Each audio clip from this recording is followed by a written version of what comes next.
tous, deuxième jour à Tokyo, je suis actuellement à la gare d'Harajuku et on va aller se promener du côté de la Takeshita-dori, voilà. Donc ça y est, on est arrivé donc à Takeshita-dori, donc Harajuku et cette rue-ci en particulier, c'est un des quartiers les plus jeunes et les plus branchés de Tokyo. C'est aussi le quartier de la mode, donc on trouve pas mal de boutiques de fringues, d'accessoires, etc. Pour ceux qui se demandaient où les gens étaient passés à Tokyo, bah, ils sont là. Il y a aussi beaucoup de touristes, ça a l'air très touristique comme quoi. Voilà, bon bah à plus tard. Allez c'est parti, on va faire un petit tour pour voir ce que ça donne.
Bon et donc dès qu'on s'éloigne un petit peu de la rue principale, on tombe sur un quartier vraiment plus sympa, plus authentique.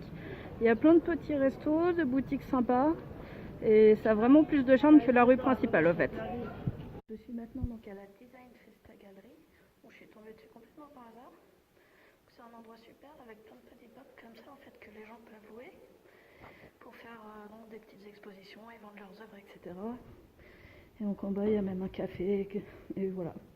Donc c'est plein de jeunes, ils sont super gentils, ils t'expliquent tout, et puis voilà, même si t'achètes rien, ils sont super sympas.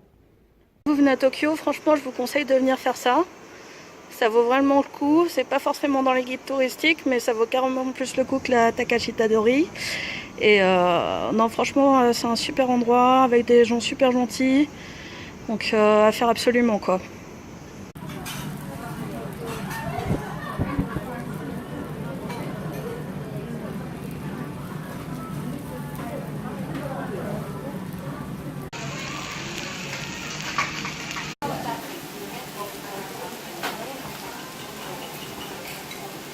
Et maintenant je vous fais un petit tour de magie à la Tokyo Heat. Donc derrière moi c'est Omotesando, donc c'est un peu l'équivalent des Champs-Élysées au Japon.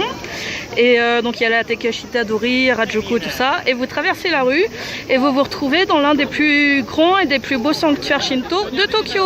A tout de suite.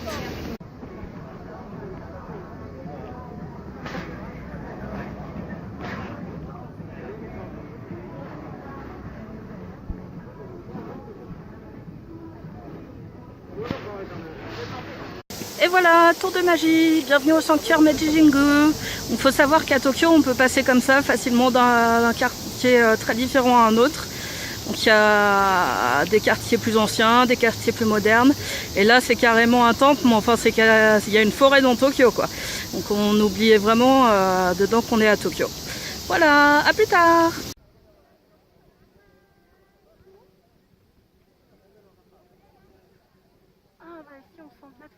Pas vraiment et c'est bon. Ça change des rues surpeuplées là, ça fait vraiment du bien. On perd au moins 10 degrés en rentrant ici. Super.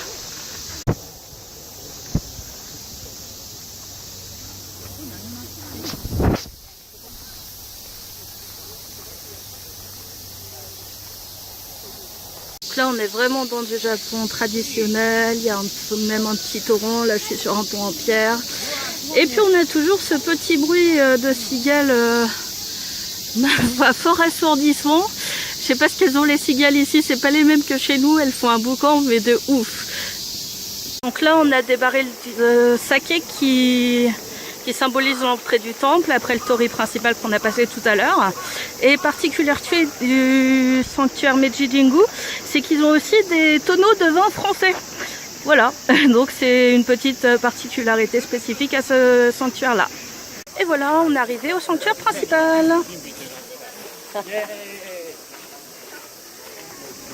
Et donc avant de rentrer, il faut quand même aller se purifier.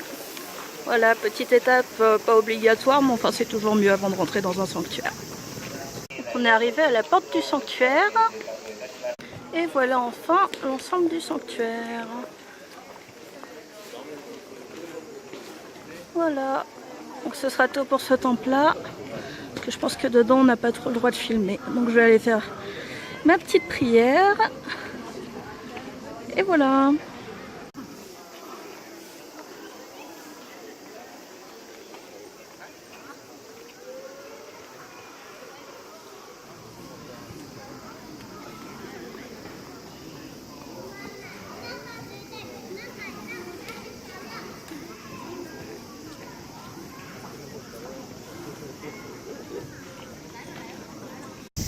Bon bah voilà, on va arrêter là la vidéo pour aujourd'hui.